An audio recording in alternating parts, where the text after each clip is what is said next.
Hey everybody, Alex Kazora, SteelersDepot.com, back with some more Pittsburgh Steelers tape breakdown and analysis. Pittsburgh getting the Week 1 victory 18-10 over the Atlanta Falcons. Quarterback Justin Fields getting the start. How well did he play? How should we think about him going forward? Let's talk about it. Before we start, if you guys could like this video, subscribe to the channel, and check out the site, SteelersDepot.com. I would really appreciate that. So let's talk Justin Fields' performance. We'll talk about the good and the bad, starting with the good, and we'll dive right on in. Third down, first possession of the game. Bit of a bumpy start. We'll talk about that here in a little bit. Fields using his assets, playing to his strengths. Nothing really available. Takes off, scrambles, picks up the first down. I'm good with that. You could argue top of the screen. Van Jefferson gets open, but at that point, Fields was looking to run, looking to move the sticks. I'm not going to hold it too much against, Fields missing that. Potentially, you could argue it, early on in this game. So doing what comes natural to him, kept his eyes downfield, wasn't immediately looking to run and scramble, but nothing really there. Against zone coverage, no one really open, looks, and then takes off, decisive. Picks up the first down. Just move the sticks on this first drive, get out of trouble after that first play fumble. I'm more than good with that. All right, let's talk a third down throw. And mentioned in one of our Arthur Smith preseason videos, the idea of formation in boundary, FIB. You don't see as many teams do that at the NFL level. This way, this time you have the strength of the formation to the boundary side, trips here to the boundary, the close side of the field, and George Pickens going to run this little, out route to the sticks, and Fields puts it on. A nice catch by Pickens, but a nice job here by Fields as well. Feeling the rush, stepping up, hitching, and making a strong throw that Pickens is able to corral, and Pittsburgh moves the sticks on third down. So get a look at it from the end zone view. Close play in terms of did he get the first down. I'm going to look at the other view here instead. Just playing sound, hitching, driving the football, maybe a touch behind. Pickens, a nice adjustment to maybe reach back for the ball a little bit, but clean pocket here in the middle. We're going to hitch with some of the pressure here off the edge. Tackle going to keep that DN, that rusher wide, allow Fields to step up. Nice downfield, good base, overall good ball, and it's a first down for the Steelers. Really like this play for Fields. How do you deal with pressure? That's been one of Fields' issues, taking too many sacks, maybe playing too mistake prone when under pressure. In this case, finding his check down, his safety valve in Najee Harris, as there is pressure from both sides for Fields on this play. Going to get, Anderson beat here. Going to get some front side pressure as well. And Fields just getting that off in time before he's taken to the ground. It's a 9-yard gain as opposed to a disaster of a play here off of play action. So just a good job feeling the rush, knowing where to go with the football, not panicking, not trying to do too much, not turning and bailing and trying to be the hero. Find your check down, find your running back in Najee Harris, make the play work under the circumstances. So getting the pressure here with Goldman beating Spencer Anderson, the left guard, but then finding Harris, who might have had even a little bit more had he not slipped, unfortunately, on this play. Take a look at it from the other end zone view. And just simple stuff. And that's the thing with Fields, doing the routine things routinely. It was not perfect in this game. We'll talk about some routine things he missed. But in this case, dealing with pressure, beating the blitz this is not the blitz necessarily, but just, how do you handle these types of things, pressure and blitzes, knowing where to go with the football, where's your safety valve, where's your hot. And this time, Fields finds him in Najee Harris. Big play here, end of the first half. Atlanta going up 10-6. It felt like that was going to be the halftime score. Very late here. A little design rollout to the left, and Fields throwing back to his right, finding Pickens. You talk about arm talent throws that maybe not every quarterback can make, especially ones in Pittsburgh in recent years. From the left hash to the right sideline, strong, on target, good mechanics, getting his shoulders square, his hips square, making a really good throw to George Pickens, who runs a good route, gets Bates to open up his hips to the inside, to the middle of the field, as Pickens then breaks to the outside, to the sideline, makes the catch for a 33-yard gain. Nice job by Broderick Jones, picking up, giving his running back some help there at the end. We know Pickens tried to maybe do a little too much here and was almost thankfully out of bounds, but it all worked out. But to the point, the actual throw from Fields, coming across his body, squaring up his shoulders. A good throw overall. and it's right on the money to George Pickens for a big chunk play. Chris Boswell hitting one of his 6 field goals on the game to make it 10-9 at the half. Really like this play, another deep ball to George Pickens, top of the screen for 40 yards, the biggest play of the day for the Pittsburgh Steelers.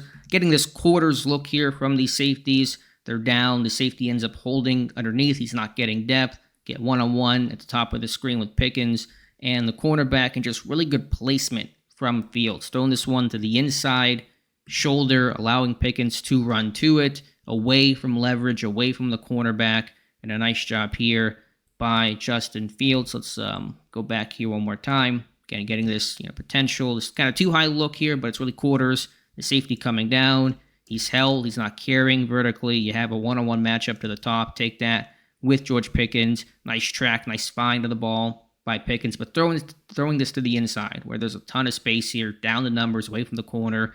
Let Pickens run to it, who makes a great catch, as George Pickens is able to do. They called him down on contact. I don't know why they did that. That seems to be a mistake by the officiating, which was not fantastic in this game. But putting all that aside, a great throw, a great read by Justin Fields results in a big-time play and under pressure, too. Notice that here. You're getting pressure from, I think that's Grady Jarrett that came in. So throwing under duress and making a really strong throw. No question about Fields, his arm talent, and his deep ball accuracy, too. We can say arm talent in terms of how far you can throw the football, but be accurate. That's so important for any level, whether you're throwing it on a slant or throwing it downfield. And throwing Pickens open away from the corner under pressure like that to make that kind of throw. Pickens gets his head around, tracks it, but to the inside, run under it. It's a great catch here. Not sure where the contact is at to be called down by, but putting all that aside, a great play by Justin Fields.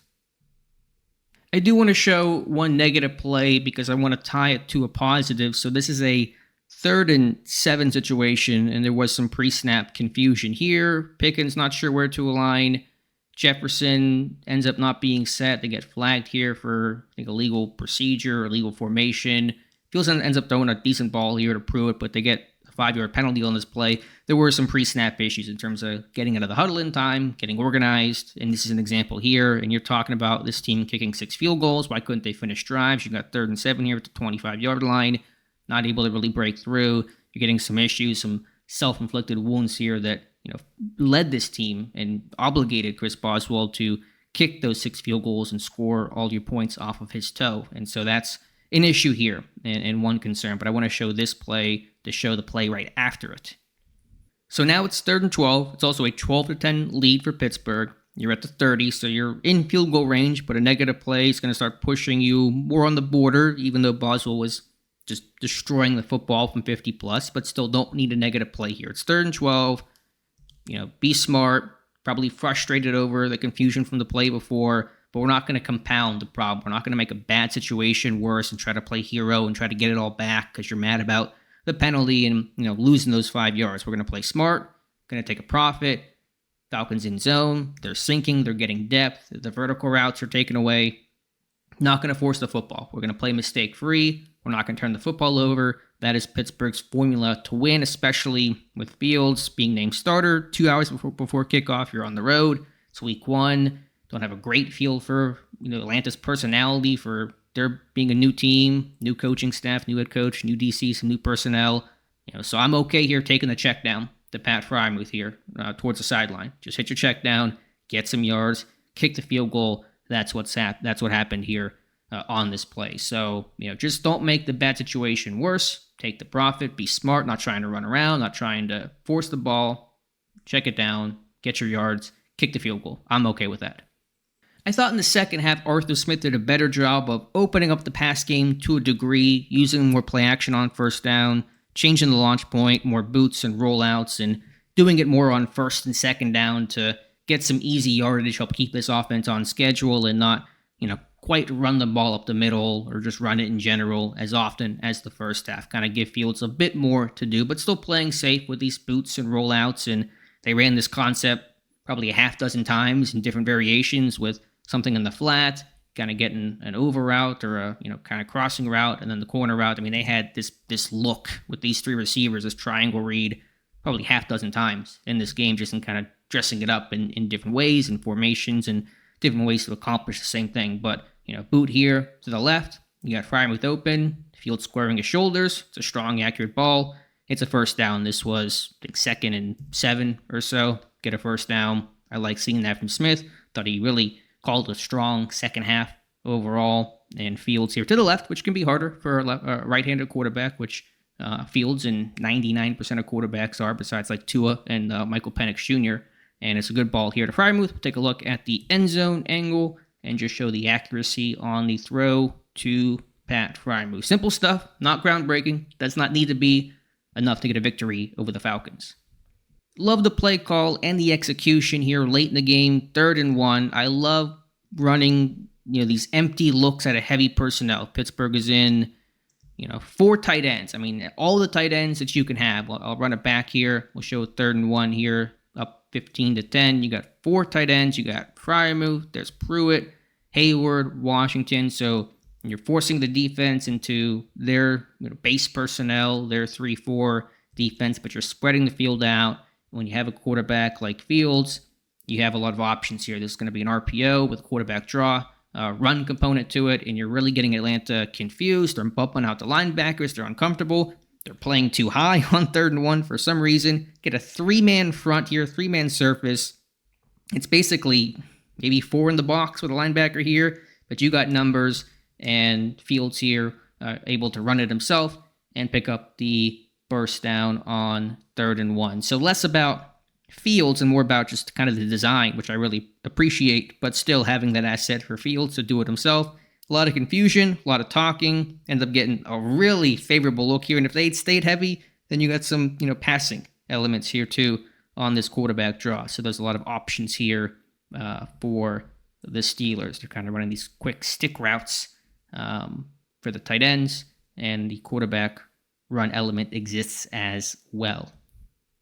Final example, let's again talk about design quarterback runs, things you can do with Fields you can't do with Russell Wilson, and just straight quarterback power down here in the red zone. Going to motion Cordell Patterson out, and just Fields following his pullers. The backside pull, Spencer Anderson, the left guard, and then Connor Hayward in the backfield as well. And just a nice finish from Justin Fields. He's a big guy. He's not, just kind of 190 pounds. I mean, he is a rocked up dude with power, and you see it here running through some tackles and moving the sticks on 3rd down. So that's the extra element. These are probably package plays Pittsburgh already had for Fields. Had Wilson been healthy and started this game, things you could do with Wilson in game, some different wrinkles and different things that defenses have to defend. I'll take a look at it from the other end zone view, just backside guard, and essentially here at tight end, fullback, lead blocking as well, and just a nice job here overall. Dan Moore backside,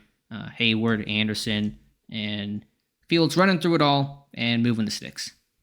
So that was the good of Justin Fields. Let's talk about the bad, and let's talk about the first snap of the 2024 Pittsburgh Steelers season. Under center here with Zach Frazier, and you get a bad exchange, and Pittsburgh has had some really good fumble luck in the preseason, and in this instance, and somehow getting 3 yards. They had like a 3 or 4 yard gain in the preseason, so I'm wondering if these are design plays. They are moving the offense forward, but obviously I'm kidding, and you just can't have this kind of stuff. In the preseason, you can sit there and say, it's some new people working together. You can live with it, not live with it, but okay, we can all, chalk it up to a one-off and move on, but this has happened far too often. And listen, Frazier and Fields, they've gotten enough reps in training camp. That's not an excuse either. This stuff can't happen. This is football 101. Mike Tomlin said it. He's right. You got to be 1,000% on, center quarterback exchanges. You have to be perfect. No excuses ever. And luckily, Pittsburgh are avoiding disaster. Had they turned it over on the first play of the season, Pittsburgh is not a team who wins when they turn the football over. Everyone knows it, but it has to get cleaned up. It's hard to really trust, your quarterback and your situation and your game plan if you can't get these routine things fixed permanently. Was a bumpy start for Justin Fields. The very next play at an empty. It's going to scramble, try to extend the play. That's all well and good. Got Van Jefferson wide open along the sideline for what should be a first down. Off-platform throw. Fields just misses it. You got to be accurate. Do the routine things routinely. That's been Fields' issue. There was even a throw to Najee on a screen or maybe a swing pass, I think it was. A couple plays later, I'm not going to show it, but it was a little bit behind. Stuff like that you got to be a lot more accurate on than what he showed to be. And Fields just missing this throw. That's got to be a first down. I mean, we're talking, now we're in 3rd and 7, and that was the scramble I showed to begin the video that he picked up, and that was all well and good. But you shouldn't be in that 3rd and long situation to begin with. You should have picked this up, move the sticks. You got to do the routine things routinely, and I want to see that more from Fields. And until you do that, you got to be able to crawl before you run, and to kind of really open up the offense. It was a very conservative game plan for different reasons. Fields not having all the reps this week, some uncertainty about who the quarterback is, all the things I mentioned earlier. But stuff like this, you got to be able to hit that all the time. This might be considered nitpicking, but I think one thing from Fields here later in the game, a little late on this throw to Calvin Austin. 3rd down play. Not going to be a first down, but the principle of the matter is don't be late in the NFL, especially when you have these safeties that Atlanta has. This is, I think, Justin Simmons here on this play. You can't be late on this throw. Calvin Austin sitting down, and it's not egregiously late, but the NFL, there is a small window to be on time. That ball should be out right now. Maybe Austin could turn upfield, do something post-catch, and Fields just holding on that extra tick and allow Simmons to come downhill, make a play on the football, and break it up. The placement of the throw from Fields is good. Kind of low, away, where only Austin can get it, but you got to be a little bit quicker. Speed up the process. There was even a throw to Pat Frymuth in the right flat, which was complete, where I felt Fields was just a little bit late on, where that ball's going to come out a quarter second quicker, just to be able to kind of see it and hitch and throw and be a little more aggressive once it's there. And you kind of maybe will get a good sense if Austin stays on screen here on this rep, which he does not. But yeah, just a little late. Ball placement's fine, but got to speed up the process a little bit for Fields on this play. So overall takeaways from Fields, just arbitrary grade, I would say a B, given the circumstances, unsure about starting status, not getting full reps during the week, unknown or unfamiliar opponent, I should say. I thought Fields played within the game plan pretty well. Generally mistake-free, aside from that botched exchange, which luckily did not hurt Pittsburgh. Took care of the football, was efficient, wasn't trying to do too much, and the game plan certainly was more conservative to make sure he wouldn't try to do too much and not putting much on his plate, allowing the run game to win, relying on Chris Boswell. You got runs on 2 third downs to set up, a pair of 50-yard field goals for Bos, which he hit. Rely on your defense. I mean, Pittsburgh was very clear about how they were going to win this game. Was not going to be trying to, throw it 40 times and spray the ball all over the field. A lot of half-field reads and boots and moving the launch point for Fields, but he used his legs when he had to. He took what was there. He did, air things out when it was there. Late in the half, opportunity to make some plays. You got to be able to open it up. He did. When coverages were favorable, getting one-on-one looks, quarters coverages, he ripped it downfield. He stood tall in the pocket. He wasn't trying to run around too much. I think the second sack he took could have been avoided. He probably should have thrown that one away. I didn't show that one here in the video. But overall, I'm happy with it. But it was also very clear Pittsburgh was very conservative with Fields and protecting him from himself in some way. And hopefully with, more, if there are more opportunities, and I don't know what Tomlin's going to say here on Tuesday, recording this Monday night, he'll be able to kind of show that he can take on some more, and if he becomes the starter against Denver and has the reps all week, maybe the game plan opens up for him a little bit. It has to. You can't run this game plan, which kind of felt a little Friday night, Saturday noon kickoff more than Sunday, but it was enough to get the victory. Given the circumstances, I'm not critiquing that, but this offense certainly was very conservative, and so I think that was very intentional by Arthur Smith, Mike Tomlin, and the coaching staff. So I'm happy with Fields' play. Did a good job. Got the victory. That's, of course, the most important thing. But I don't think they were trying to make the test too hard for Fields, which is what you want. You want your quarterback to be in positions to succeed and win. But that was certainly very clear in terms of how Pittsburgh approached this, to handle him carefully, and he did exactly what they asked him to do. So let me know your thoughts in the comments below. Appreciate you guys watching. Please like, please subscribe, and please check out SteelersDepot.com. Thank you again for watching, and we'll talk to you soon.